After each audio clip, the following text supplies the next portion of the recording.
we're going to do a quick intro. A couple minutes about yourself, full name, what do you do, and So, yeah, 2 minutes. okay, well, in 2 minutes, my name is Jason Cox. I'm the Chief Information Security Officer of Elevate Textiles. Our corporate headquarters is based in Charlotte, North Carolina. My offices are in Greensboro, about 70 miles or so west of here, in Raleigh. I've been a member of the ISSA chapter here in Raleigh, as well as the Triad chapter for a number of years. We are a holding company for brands that are about 100 years old.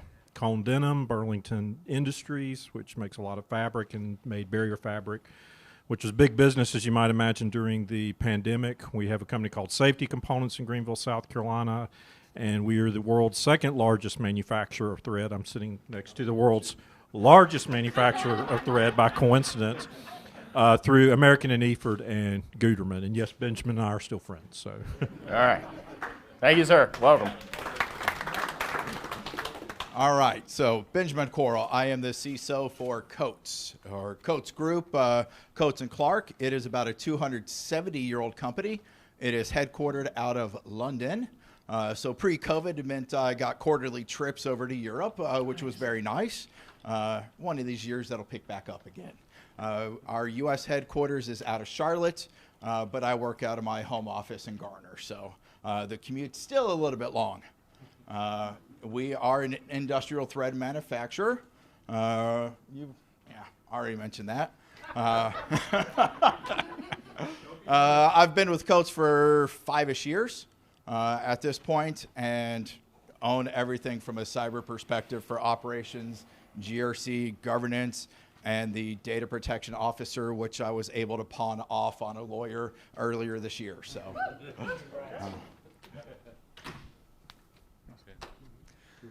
I'm Jonathan Straley. I'm the Vice President of Information Security at Coastal Credit Union. I'm responsible for all aspects of information security there, the technical as well as the governance, risk, and compliance and all that fun stuff. As many of you probably are familiar with Coastal. We're started as the credit union for IBM employees around here, and we serve a lot of the IT companies, but our membership is open to all, so come on down.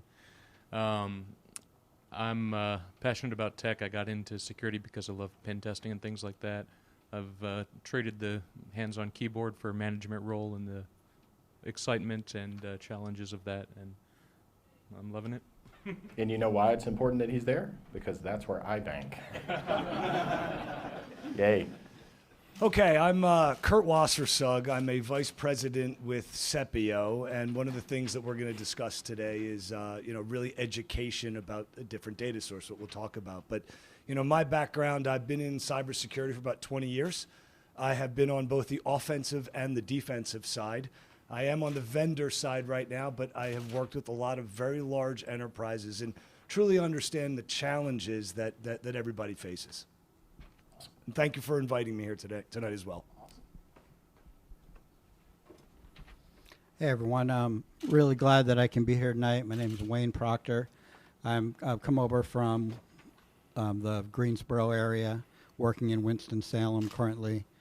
I have a long history in IT. I worked as a project manager for 10 years, starting up cellular phone companies in international countries, then went into information security leadership when, you guys, some of you probably do remember this back in just before year 2000, when if you had a good security program, you basically had a firewall, passwords, and antivirus, and that was your whole program, and you were leading edge.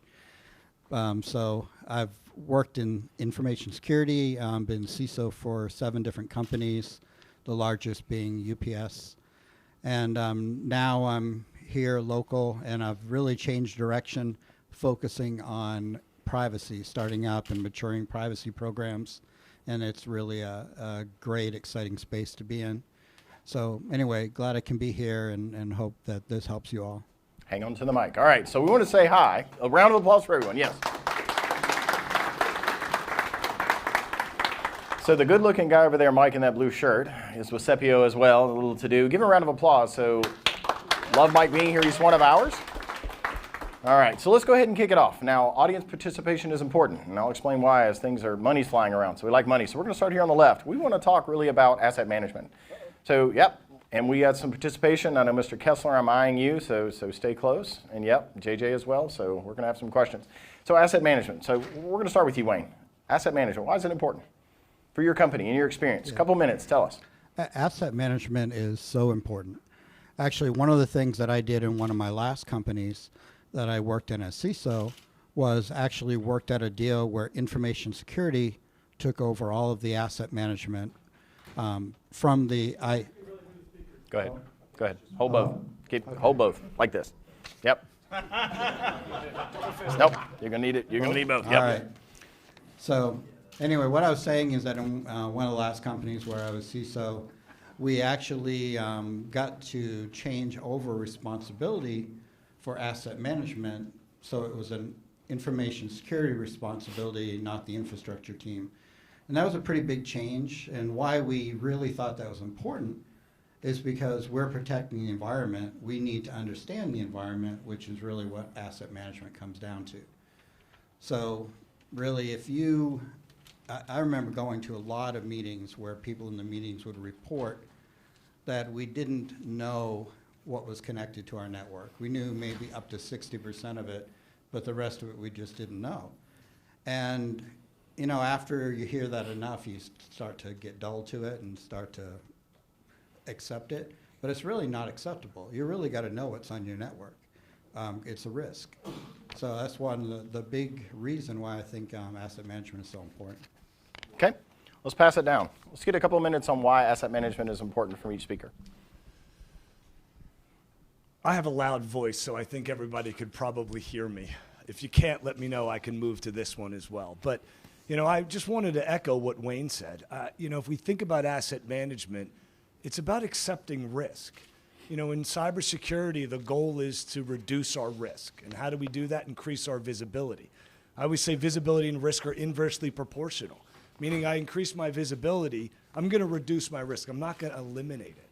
But furthermore, when we take visibility one step further, if we don't know something is on our network, we're accepting the risk of that device without knowing. So again, increasing that asset management, increasing that visibility allows us to ultimately reduce our risk because we know what's there. Awesome. Yep. Pass the mic. That way. It's cliched, but if you don't know it's there, you can't secure it, right? I mean, you can't really secure your network if you don't know what's on it, both in terms of securing those systems as well as identifying potential threats. It's amazing what's out there that people don't know about. I remember before I came to Coastal, I went to one of the largest U.S. banks to help them stand up a vulnerability management program. And this was a while back, but we found, you know, Windows 2000 systems hanging around the network. It wasn't that long ago that was still still ancient stuff, but they didn't know, right? It's hard for everybody. These basic things are hard for everybody. But yeah, if you don't know it's there, you certainly can't build a security program around it. You can't control it. You can't secure it. And you know, if you don't know what's on your network, you don't know what the bad guys have put there, or just negligent employees. Well said. Well said. No, I don't know what else to add at this point, but you know, the last point is that you're bringing up is if you don't know about it, you can't protect it. If you don't know it's there, you can't defend against it. And I know can't is a strong word because you can put protections there, you can put NAC, you can put things there. But the reality is if you don't know it's there, you're not putting the right protections in place. So, I mean, this is one of the fundamentals. You know, you talk, you know, patches, policies, and passwords is what we used to build programs on. So start with those. But really, it comes down to asset management. Do you know what's there? So how do we protect against it or defend it? So somebody's going to see these pictures and wonder, why are they holding two microphones? Are they that quiet up there? What's going on? Exactly? I was thinking they'd question the tie before the microphones, but People ask me, but I actually do wear a tie every day. I got used to it from healthcare, other than on Fridays, but not just for this. But there's a vendor that uses this, but more universally, you can't protect what you cannot see. And as a company, when we became Elevate, we're scattered all over the world, as is typical for manufacturing just in general. So trying to keep up or even find out what's in a country that's literally thousands of miles away from you, and especially once COVID hit, is a challenge. But even before COVID hit, our top priority was, let's get an asset management tool so we know exactly what it is that we have out there, because we can't protect it if we don't know how this environment looks. And that continues to be a top priority. And you've got to be able to patch those devices. You have to know what's out there. You have to be able to, in some cases, isolate them, because especially in manufacturing, you have so much legacy equipment. Benjamin was joking about, oh, 2000, you know, that new, because occasionally you'll see something older than that may be in a closet somewhere. So there's always things like that you have to think about, especially the more distributed your environment is. Great. You hang on to that one. I'm going to take this one. So audience participation, I'm going to go ahead and break the ice, because I told Chuck earlier I was going to ask him a question. So here comes a question. So Chuck used to be the CISO at Duke, moved to Pindo, now has been a longtime member, and we've known each other for a long time. Long time. So want to know, what's your perspective on asset management? How important is it to you, maybe from the perspective of a large enterprise or maybe Pindo size? Yeah, well, again, the two mic thing, so it's going to look weird. Glad to be here tonight, by the way. Great to be back. It's great to see everybody in person. I mean, these guys up here, they really kind of covered the keys. The thing I would add to that is you have to start looking beyond just the hardware and the operating systems and start thinking about the data, the applications, your SaaS applications. Yes, Duke was a very traditional infrastructure-oriented organization, mostly on-prem. Some SaaS applications. Pindo is the complete opposite. We are a cloud-native organization, so our corporate networks might as well be coffee shops. You can walk through our offices. There's not a server to be found. We have laptops. Every employee has a laptop they carry, so we focus our defenses there. But really, the keys to the kingdom, the crown jewels, are sitting in the cloud. So we have to. That's where we focus our asset inventory, understanding what our cloud applications are, understanding what data sits in those applications, understanding APIs. I consider that part of the inventory as well. You know, you have to have that holistic view of understanding where your data is. To the point here, if you don't understand where it is, you can't defend it. That's right. Excellent. Thank you, Chuck. All right. So as great answer. So we're going to start on this end. So hang on the microphone. So it's not going to be in line. So we're going to trade these around. Just want to let everybody know that we're giving out these. Oh yeah, gift cards. So not only did you get a rubber ducky, but you got a gift card to. All right, Amazon. Hey, answer a question, give something back, get a gift card. That's a good thing. Yeah, appreciate that. All right. So as we're making, I know it's like somebody now that you want to answer a question, don't you? That's right. That's right. When does asset management start for these people? Well, we're getting there. Hang tight. So we're going to start with a really neat question. So you need to add something. Where's it going to begin? You're going to add something to your network. So your network is beginning, could be as large as Duke, or it could be as small as whatever. So you're adding a new device. I'm going to start here. Feel free to kick your hand up, right? It doesn't have to go in line. We're not going to be that pragmatic about it. A new device is going to be connected. How do you deal with that? What's the process? Is going to be connected, Yeah, or somebody just decided they're going to connect Let's go it? both. Somebody decides to connect to you, or maybe change management, you're putting a device on. How do you deal with that? If it's going to be connected, there's a process to go through information services to vet that, to review it, which includes my office doing a security review of that. If somebody decides to stand something up on its own, one of the criteria for the asset management tool we looked at is it looks at the network for any new devices, and that's very helpful. In fact, it's not even just helpful, it's mandatory to have that. And if we see something, then we investigate that, and the fun part's pulling the plug. Yeah, Somebody's does got it their work hand all the raised. time? Does it work all the time? Yeah. I've got a question. Come here, wait. Talking to my phone. Go. I've got a question. With that process, what is the time? If everyone has all the answers to go to you day one and goes in front of your board, is that they get approval 1 week, 2 weeks, 3 weeks, a month out, 2 months out? What's the process at that time? If they have all the answers when they appear day one? It's situational, because again, as a global company, where is it?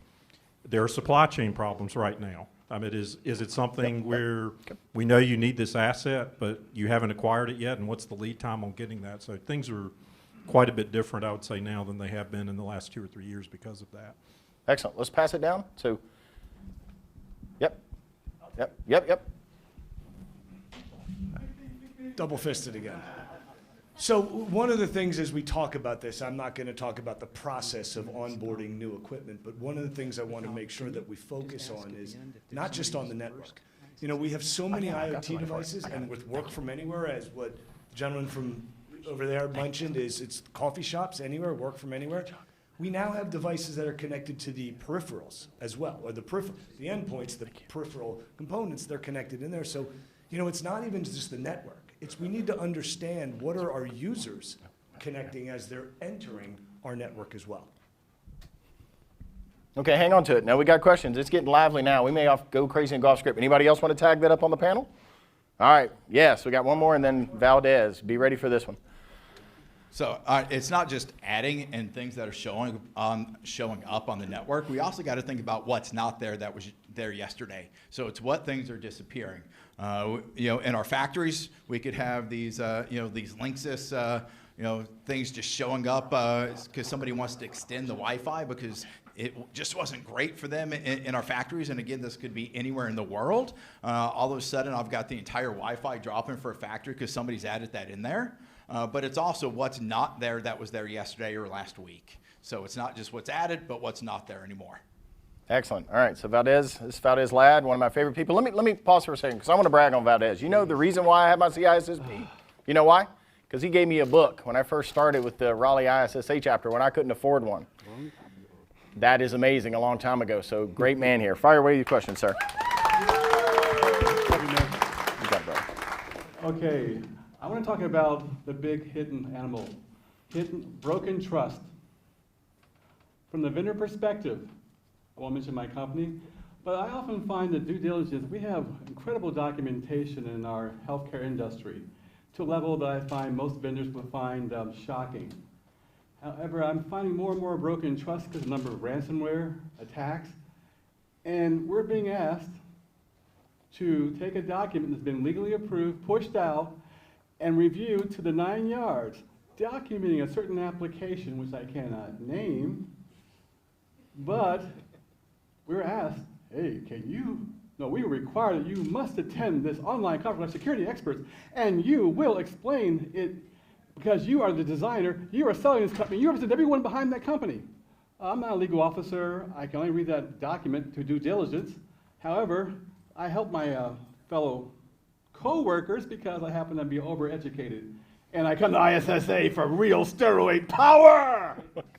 And because of ISA Raleigh, broken trust is the thing I don't see the CSOs talking about because they're demanding people come up there and take documents which are legally approved and say, that's not enough, I want to talk to someone. If I get tired of talking, I'm going to elevate this to someone else, and then I'm getting up to the third level, and then I feel I have some assurance that I have done my due diligence because they repeated the same thing, but now it's from the 3 levels up.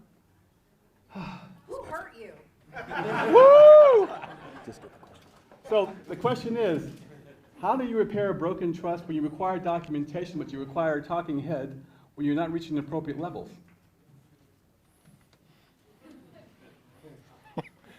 Did he stump you?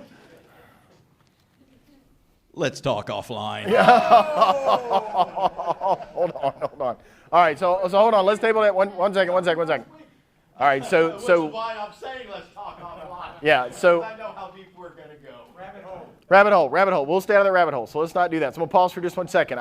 Chuck was kind enough to say he was going to take his gift card and give it to a first-time visitor, and I happen to know a first-time visitor.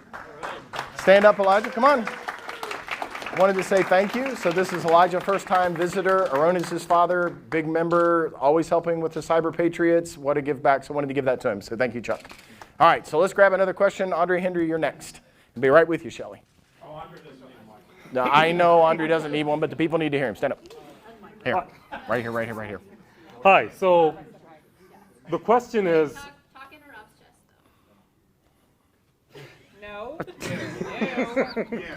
The question really is asset management something that we really need to do in today's day and age? And I ask that because hasn't there been a budding industry of zero trust that has come up because we are doing such a poor job of asset management? We don't know what's on our network. So, and the effort, as you've described, is a heavy lift. Do we trust anything on our network, even if we know it? And if so, how do we segregate what we do know and what we don't? That's kind of from a zero trust perspective. All right, fair question. All right, pass it down. I see a hand. All right, fire it up. I like to talk, so obviously. All right. So where do I start on zero trust? Yeah. Zero trust, again, to me is a nirvana. It's an end goal. How we get there is different from any organization possible. It is true that we shouldn't trust anything no matter where it's originating inside our network, outside our network, from our home network. It makes no difference. It's irrelevant. But truly the first step in zero trust is making sure you can see the device that's connecting to your network, or see the device that's on your network, or see the device because that maybe disappeared from your network. Why did it disappear? So zero trust is, again, it's a nirvana. The first step is understanding and seeing the things. And I think the biggest challenge that we have is seeing the net new devices that come on our network, whether it's coming in on the endpoint with work from anywhere, it's bringing a net new coffee machine in that's now IP enabled, any IoT device. We have to know that it's there first. So my feeling on zero trust is understanding, start with bite-sized things. Find the devices first. Once you find the devices, then you can make a determination whether you trust it or not trust it. Okay. So I'd like to expand on that a little just by saying, part of zero trust to me is about making fine-grained access decisions in real time, right? And part of that is, do I trust the device? It's not in the traditional binary way, like, is this a fully approved device? But, can I tell from software that there's something wrong with this device? Can I tell there's malware on it, or it's behaving oddly in a way that I shouldn't trust and should terminate the session? So part of that relates to understanding the device, its physical characteristics. And I also want to tie it back. I'm not going to really answer that trust question, but I will say, something that we all do as security leaders is we try to build business processes. How are you going to engage with me when you want to add a system to my network? What paperwork do you have to fill out? What change approvals do you have to go through? That's all great. It's all valuable. It all works a lot of the time, but none of it's perfect, just like those vendor attestations, right? So we have to fall back on our technical controls as well. And that means as much visibility as we can get into a variety of things, including what's on our network and what the characteristics of that device are. Good. Pass it down. Pass it down. By the way. Yep. Then we'll do Shelly. Yeah. So I wanted to take an opportunity to go even a little deeper and give you guys all a scenario to think about. Now, this is a really realistic scenario. And hopefully you'll reference this, think back on this when you're thinking about why is asset management important. And this is how I think about asset management. And I know it's a bit out there, but it's realistic and it's really going to help us all. So when you think about asset management, maybe the first phase, which we're not good at now, we're going to get better, is knowing what's on the network. So that's OT devices, IoT devices, the regular IT devices. You got all these devices. Then you've got what someone else had referenced, that you got peripherals. So what is attached to all those devices? But then you got the software. What software is running on these machines? What operating system? What version of the software? What open source software is inside of being utilized by all this software? And one of the biggest ones is, what are all these devices, which we don't even know about today, what are they talking to? And I'll tell you a little short story, and this is a true story, something that happened about 5-6 years ago in the FBI. They did a study, and what they did is look to see all the communication in their environment. So they set up to monitor all the communication and to see across all the ports, across all the machines, what was talking. So they let that go and watch it for several months. And at the end of it, they found out about 95% of all the ports and all the traffic possible between all the machines was not being utilized. So they're usually using around 5% of all the open, all this communication was open, able to talk. So it's never being used. Why is it open? So basically the scenario I want to get you guys to think about, is know more and more. Basically understand your environment. But when you do, if you get some kind of new threat, instead of having it be a crisis where you have to run around the company and let's patch everything, you can actually look in a reasonable way at your asset environment and say, okay, well, we really need to patch only these 4 machines over here in this corner because these other ones aren't talking, these other ones don't have that version. you know, by having that knowledge, you can turn crises into very easily manageable situations. That's good. All right, so got a question over here from Shelley. Thank you. All right, come on. You can do it. Okay, guys, this isn't fair. You didn't sign up for this, right? Yeah. You're a fairly homogenous group. Yeah. Okay, Jason, I know you. It's Pride Month. We've just passed Asian and Pacific Islander awareness. It's Women's History Month. George Floyd. We just passed like all of this. What are each of you doing as security leaders to ensure that in 2 years, if we have this panel, there's maybe a little bit more diversity on it? No. I'll field it. I'll field it. I got it. No, we got that. Well, I would say, as always, anytime you want to come and talk and be on a panel, reach out. No, for sure. But Yeah, okay, hold on. I'll get them. Yeah, absolutely. But I want to also, when we talk in Raleigh, I to say, if you want to be on a panel and you want to have one of these conversations, it doesn't always have to be vendor-centric. We can have our group come in, right? But yeah, I'll bun it over to you. they can handle this. So, we certainly try to hire a diverse talent pool and encourage that. But as I'm sure you're all aware, diversity goes a lot beyond that, right? I mean, it's not about Noah's Ark and hiring one of these and one of those. It's about creating a culture where people are seen and can bring their whole selves to work, and where diversity is encouraged not just in terms of who the people are, what their identities are, but how they relate, what their culture is, what their style of communication is, right? So you have to be able to say, as a leader, you have to be empathetic and try to say, well, this person is coming from this place. Maybe culturally they're not as outgoing, or they were encouraged not to be, or they feel insecure about this. I don't have an easy answer to that. To me, though, it requires being conscious and intentional about that and building up the next generation of talent as best you can. Good. All right. Let's pull up another question here. Come on up. Ready? Well, you got to stand a little close to me so we can get you on the side. There we go. Okay. Hold. Jason wanted to give. All right, Jason, get it. Jason, go for it. Yep. You called me out, so you left me in a situation where I could not say anything. So I'm going to take that from a different angle, Shelley, because one of the things I have learned working for a global company is I deal with and have the opportunity to work with more diversity than I ever have in my life.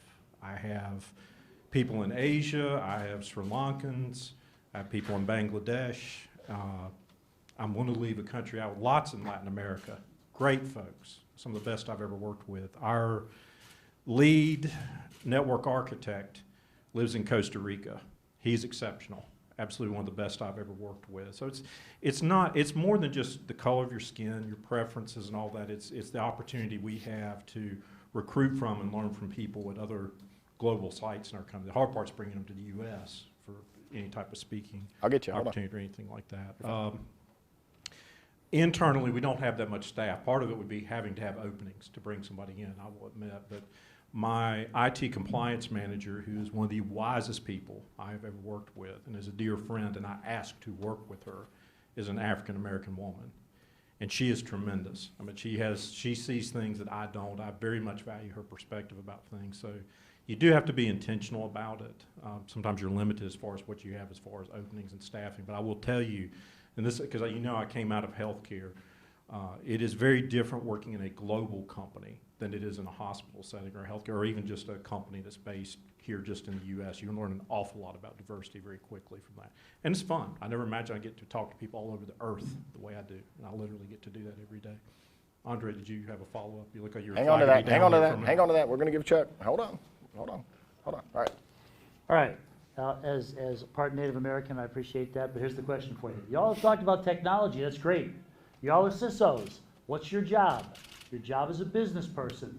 So your job is, my question to you is, of your job, how are you elevating this asset issue to your executives to say, oh, gee, by the way, the system architecture won't support that. Oh, gee, by the way, that's not in the best interest of the organization to put that product in our environment. How are you helping them to understand the governance, the risk and the compliance issues outside the technology range, but in the business range. Let's talk business now. You're all CISOs.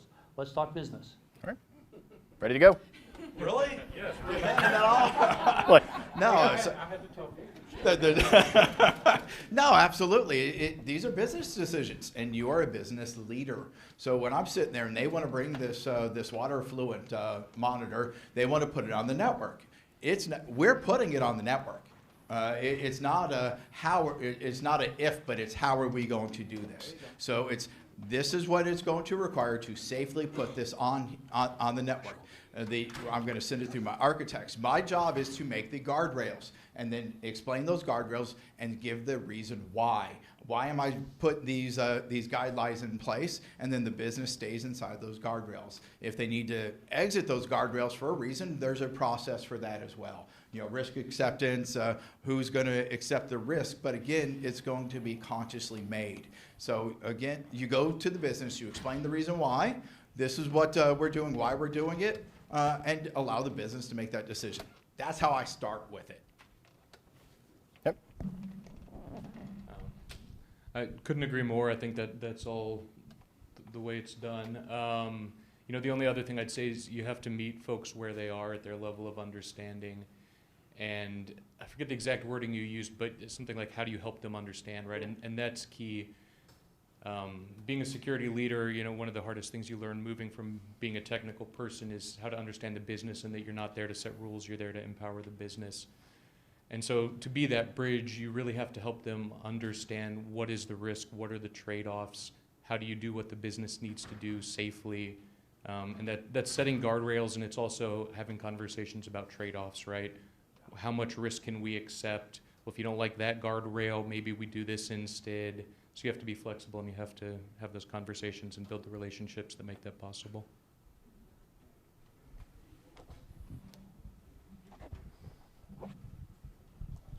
Yeah, and I don't see this as strictly an asset management question, but it's really something that I've expressed this opinion before. I think it's correct, but I've gotten booed for this before, also with technical people. But really, for a company, you're going to get the best business benefit, the best efficiencies, the best cost reduction, the best common processes, all these things by moving towards simplicity, commonality, reducing your number of vendors, reducing your number of solutions, look for solutions that are already integrated, have common interfaces. These are all things that I think are very important to really get a solid, efficient program and get the most out of your budget. But they're not very popular ideas with some people that are really firm on having best-in-class solutions for everything. Shiny object. Yeah, it's a shiny object. Yeah.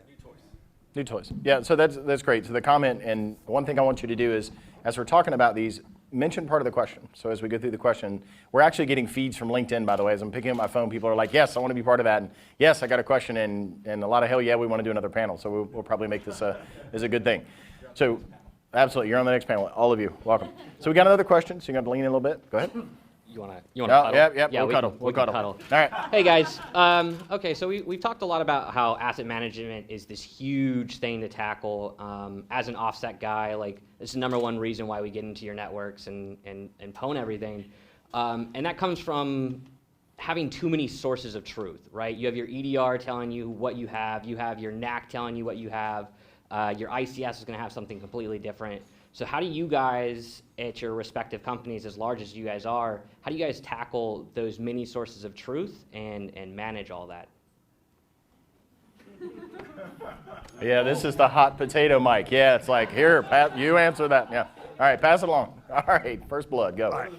Yeah. I'll start, and again, I'm on the vendor side. But again, I've been doing this my entire life. So, as I mentioned before, offense and defensive side. So, my job was to get into networks somehow. That's essentially what I did. So again, when we talk about EDR, we talk about NAC, we talk about NDR, we talk about IDS, we talk about firewalls. What do they all have in common? They're using traffic. And where I see, and what I've used as the breakdown before, is I can get around traffic. I can put a plunder bug. I can put a Raspberry Pi and spoof a MAC address. I can do this, and that was my job, and I can do it very well. So to me, to answer the question is, we need to find a data source that's authoritative, that really shows not what the symptoms of the device, the protocols it's doing, who's it's talking to. Now that's important for application security, absolutely. But to find the device, let's look for the existence. Meaning once it's plugged in, there's an existence there. It says I'm here, I'm on your network. So my feeling, again, is we have to focus on the existence of that device, not what the device is doing, because I can mislead a device. I can show you something else, and it's guaranteed that I can make a device look like something else. But if we look at the existence, then we know it's there. Tying back to zero trust. We need to find it's there first. So my feeling is, again, we need an authoritative data source.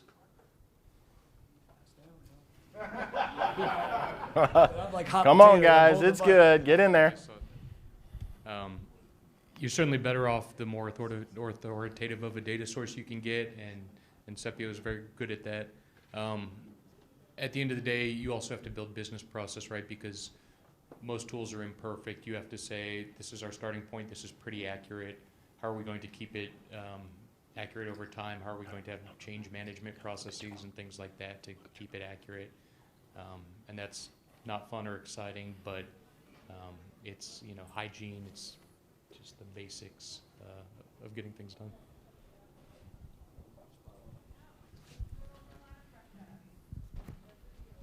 I think the hard part is to get people to agree on what the authoritative source is. Even if you're wrong, as long as you agree, you're better off. So. All right, so we got a follow-up question from Andre, and then I'm gonna get back on another question as well. Right? All right, so what I'm hearing, and correct me if I'm wrong, is that asset management as we have traditionally known it, where we get an asset from the dock and we label it and we put an asset tag on it and we put it in a database, CMDB somewhere, and we say, this is a known asset. You're saying that we have to be more flexible than that and have the ability to monitor our environment to say, if we see something that is not part of that process, we can still identify it so we can further investigate it, if I'm understanding correctly. And around that, oh, okay. Absolutely. Sure, and around that, if you could talk a little bit more about that, but then to go off the off-ramp a little bit that we did, in terms of diversity and how you get that in the organization, I think it's not just at your level or above. I think it is our entire responsibility. And I don't want to sidestep it, but we're here at the Raleigh ISSA chapter. And if you look around the room, there is a very diverse crowd. And why?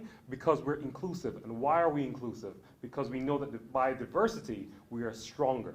And that has been proven across any organization. And I can tell you without doubt that any organization that is diverse is going to be stronger than one that is not. And this is not diversity in just skin color or sexual orientation.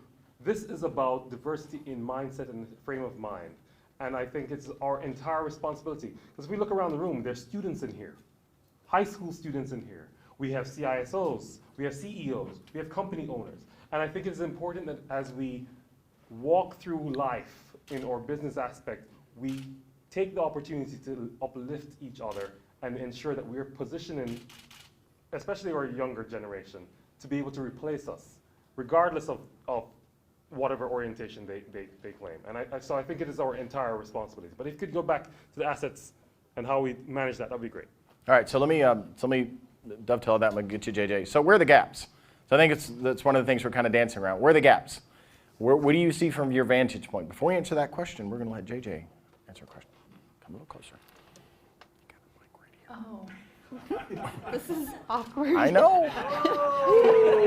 We've known each other a while. It's fine. long It's fine. time. We're fine. Could we just stand up? Because Yeah. I'm not that short. Okay, so what I've heard is a lot of different things around asset management and asset this and asset that, and that's all really cute. And you talked about, no, well, I'm sorry. I've worked in network access control and device discovery for 15 years. So you talked about like you can subvert something because it's based on a MAC address, but before something has an IP address, before it has a certificate, before it has anything, the way it communicates on a network, on a traditional LAN, is with the MAC address. Now I'm talking about LAN-based stuff right now for a second, right? Right, so, and MAC addresses are always spoofable, and right now with IEEE they are mutable, and that we have dynamic MAC addresses, and IEEE basically said, screw you networking community and security, you're gonna have dynamic MAC addresses. And so all of you guys that are talking about this authoritative source, from working in healthcare and working in manufacturing and working in Department of Defense and all of the different things, my challenge to, I guess, the entire industry, and I'm curious what you guys have hit, is there is not an immutable identity for these devices to have an authoritative source. We were using the MAC address and now it's gone. So what are you using? Back to the vendor. All right, good job. Woo, good question. I feel like you just led me right in here, open the door. So we've always used traffic our entire lives. That's all we've known. Truthfully, that is. But that's layers 2 through 7. I can spoof a MAC address. What is an authoritative data source? There is a layer on the OSI model that's never used. It's layer 1. What is layer 1? It's the electronic connectors of a device. So once you plug something in to a network, wired, wirelessly, peripheral, it establishes an electronic connection. Voltage, impedance, ampage, current, all these 50 different signals. By reading those, that gives an exact signature of a device, IT, OT, or IoT.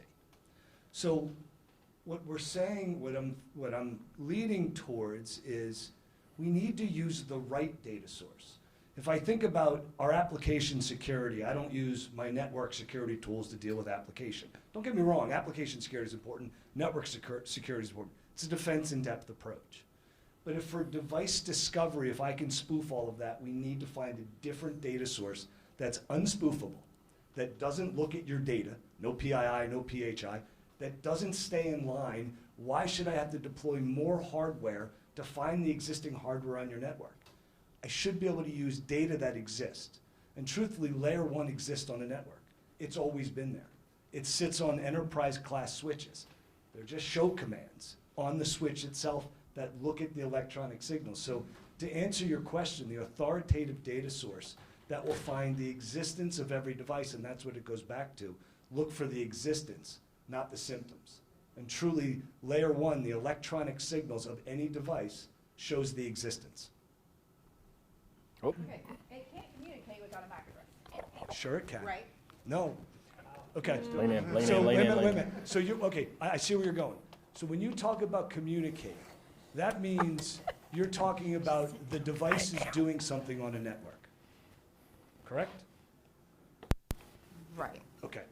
So why is, if we wait for the device to do something on your network, it's being reactive. Once you plug something into the network, it's there. It says, I'm here, I'm alive, I'm on your network. And that's the electronic signals. So once something is plugged into a switch, connected to a wireless access point, connected to an endpoint, it has physical characteristics, layer 1 characteristics, 60, 70 different analog signals. So that's what we're looking for. That can't be And you know the user on that device and the access policies that they should have? So or existence what's doesn't solve involved? for every use Okay, case. so that, yes. 100%. I mean, look, it's a defense. So you're into discovery? Yeah. Okay. But it's discovery with. But if something can't communicate, then what difference does it make? But that's not true. So let's say if I put a passive tapping device, a plunder bug on your machine, on your network. Now I'm reading the packets, let's call it a wire. Anybody that's a red team or a pen tester can take a plunder bug, put it between a switch and a PC, or a switch and a printer, and I can actually monitor the Wireshark. But that doesn't have a MAC address, it's passive in nature. Technically, it's a man-in-the-middle attack. Okay, so you're talking about a very specific sniffing activity on a network. So yeah, I mean, which I wouldn't consider asset management. No disrespect with that. No. There's no disrespect. But now let's take it one step Okay. further. That is a rogue device that's actually looking for something. But what if I deploy something on a network that stays hidden? but eventually it's going to do something. We all know the MITRE kill chain. I'm going to do, I'm going to get in, do some reconnaissance, do some lateral movement, ultimately exfil. Well, if I get in, I'm going to stay passive and dormant on your network until I want to do something. So the goal is to find that device before it does something. So it's not necessarily just a rogue device that's actively doing something. It could be any device that you don't know.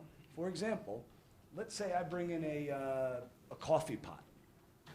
It's IP enabled. It's on the network. We don't know it's on the network because we're not really looking for that. It's not really doing anything but making coffee, but that's a threat vector.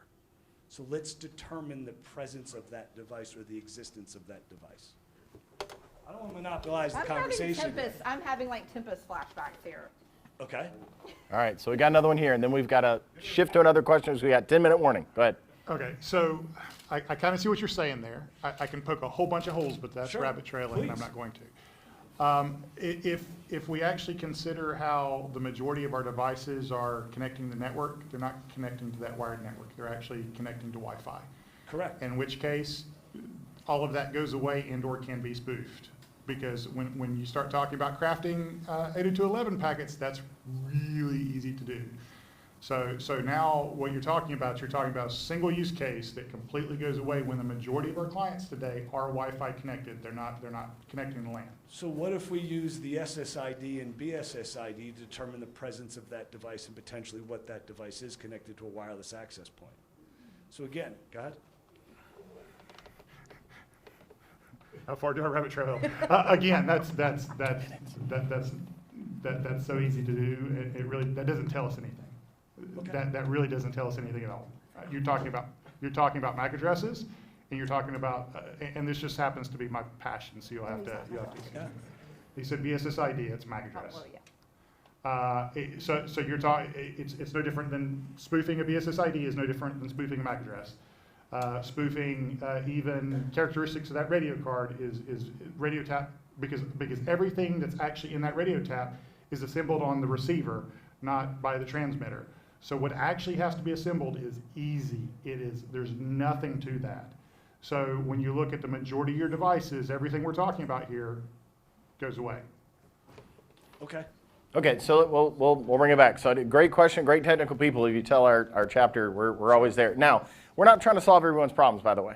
There's a lot out here. So I want to finish up because we got 10 minutes and we got 5 people, so we're going to do 2 minutes each. I just want to talk about gaps. What gaps are you seeing and where are you heading? And then we'll finish it up. Now, we may do a round 2. I think it's worthy. You think we could? Yeah, everybody's nodding. So we'll probably do a round 2 in a couple months, regroup, bring you back. Put targets all over you, and then we're coming back again. What do you think? All right, good deal. Sorry. Nerf guns, we have those. All right. He's wearing red. He's wearing red. All right. So we're gonna start here. Just 2 minutes. Tell us a little bit about the gaps. Where are you heading? 2 minutes. Go. Yeah, for me on the asset management, I think it's clear. It's understandable the benefits we could get and what we could do.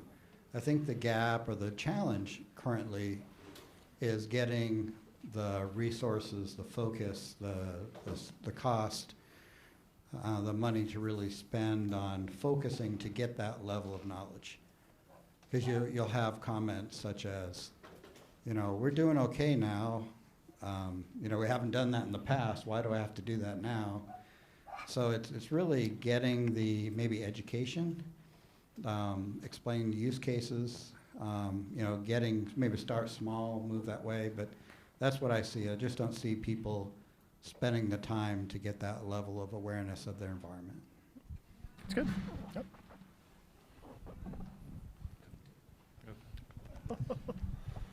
So gaps are everywhere in security, right? That's why we all have jobs. There's not a silver bullet. It's all an exercise in risk reduction. Asset management, to me, it's a boring topic. It's also an incredibly necessary topic. We're all trying to stop attacks, get earlier in that kill chain, right? Everything is spoofable. You can build a device that's going to spoof impedance characteristics, but you're probably not going to. We need all the tools in our arsenal that we can to detect things, stop them before they become malicious. Every control has gaps. You're going to miss things, then you'll have to rely on behavioral detection, then you have to stop. I mean, those are very valid criticisms, but every security control has weaknesses, and I see tools that improve our ability to do asset management, including leveraging OSI Layer 1 as valuable additions to our control sets. All right, taking it next step. So it's on my network now. The gap I'm seeing is governance, compliance. Are the right tools on those systems? So it's there. Do I have my EDR? Do I have my antivirus? Do I have my patch management solution or agent that's there as well? So are my devices compliant that are being there, sitting on the network? So that's one of the other gaps that I'm trying to address as well. So it's there. We found it the last time we did a scan. What do I know about this device? Who's logged onto it? Who is this device associated with? Those are some of the gaps. I want to put a business owner, I want to put an IT owner with that as well. So it's there. Who owns it? Who can I reach out to? Is it up to date? Does it have the latest, the proper configurations? Is it logging to the centralized logging? So again, it's there. Can I identify it? Can I put a name to it as well? And can I put a business use to it?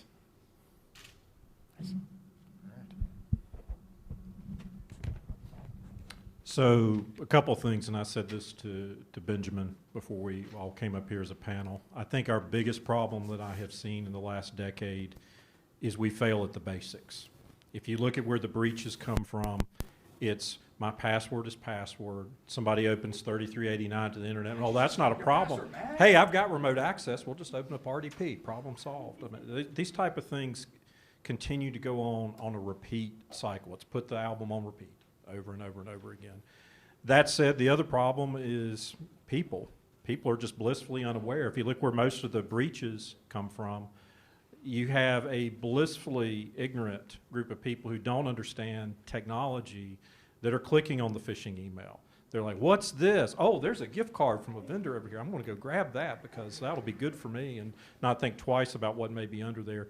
Credential theft is the big one I see probably more than anything else with Office 365. Somebody will put that splash page up and they'll go, oh, I know I need to enter my credentials in here, and they'll type it off to some God only knows where place, and then they own you if you don't have MFA, which is one of the basic things out there. Go look at the CISA report that came out recently about shields up, the things you have to do, and you're not going to see any surprises there, because that's where we keep falling down the most, I think, in our industry. It's not hard, it's basics. All right, so we got a follow-in and an ending comment. Okay, so I think on that topic, and really on the topic of what we've already covered, how often do you guys see situations where you have the ability in your role to make that business decision that devices have been brought into the network that were not approved, and it's okay to pull the plug, right? Because what I've seen, I've worked in a lot of manufacturing companies and different things along those lines. That's really the hard part, right? If a business unit spends millions of dollars on a product and then happens to say, oh, security, I need you guys to approve this, and you find out 3389 is open to the internet or something, right? Like that's at that point the money's spent, the product's there. How often do you guys find yourselves in situations where you actually have the ability to say no? In some cases, to very large vendors. All right, somebody grab that, and we're going to close it out. No, I mean, that's going to be a frequent thing when you're manufacturing. You bring in these IoT devices, and these IoT devices, you talk to the vendors, and I'm like talking, okay, how are we going to encrypt this traffic? And they're like, it's not sensitive traffic. There's nothing sensitive about the traffic, therefore there's no need for encryption. There's no need for protections. And I'm like, this is my critical business function here. So it's like, okay, but you're not going on my network. Well, as you said, the money's already been spent.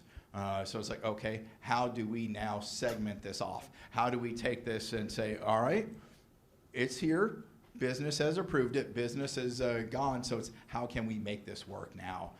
But we can say, you will not run on the corporate network. You will not be able to route like the other traffic that's out there. Now we bring in the architects and say, how are we going to fix this? Because it's not going away. And we do get that authority of the answer is no, but. Okay, so I know we got a lot of questions. I know it's getting towards the end of time, but I think we'll run a second panel, another panel. Anybody happen to see Dr. Chase Cunningham do his Zero Trust talk today on LinkedIn. If you didn't see that, it's skirted around exactly what we're talking about today, so it's a really hot topic. Wanted to just thank Sepio. Thank you so much for being. Thank you, Mike. Thank you, Kurt. Panel, I know there's some really tough questions. Thanks for being here with us. We really appreciate that. And just wanted to say to our ISS family, why about a round of applause to them to say thank you for your time today.